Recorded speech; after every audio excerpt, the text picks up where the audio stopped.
নাকি ভীষণ দুঃখ পেয়েছেন, ক্ষোভে ফুটছেন।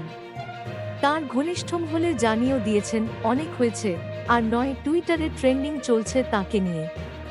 অনেক দলের কোচ কর্তারা নাকি যোগাযোগ শুরু করে দিয়েছেন, এমনকি টিমের কেউ কেউ নাকি সঙ্গ নিতে পারে তার। সেই তালিকায় ভারতীয় টিমের এখনকার টি-20 টিমের ক্যাপ্টেনও থাকতে পারেন।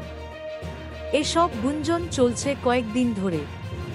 বিভিন্ন মহল থেকে এমনভাবে ভাসিয়ে দেওয়া হচ্ছে নানা তথ্য, মনে হচ্ছে যেন আগামী আইপিএলে নতুন টিমে খেলতে দেখা যাবে। যে কোনো প্লেয়ার টিম ছেড়ে অন্য টিমে চলে যেতে পারেন। রোহিতের ক্ষেত্রে তেমনই আশঙ্কা করছেন তার ভক্তরা। মুম্বাইকে 5টা আইপিএল দেওয়ার পরও তাকে নেতৃত্ব থেকে সরিয়ে দেওয়া একেবারেই মেনে নিতে পারছেন না কেউই। জার্সি, টুপি, পতাকা পুড়িয়ে বিক্ষোভও দেখাচ্ছেন রোহিত ভক্তরা। রোহিত এ নিয়ে এখনো মুখ না খুললেও তিনিও নাকি ভয়ঙ্কর চটেছেন, এমনও বলা হচ্ছিল। তা যে আদতে নয়, তা পরিষ্কার করে দিলেন মুম্বাইয়ের এক কর্তা।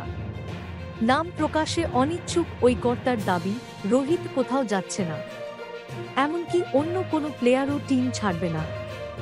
যে খবর ছড়িয়েছে তা পুরোপুরি মিথ্যে, ভিত্তিহীন। Thank you so much for watching. Subscribe our channel and press the bell icon for more updates.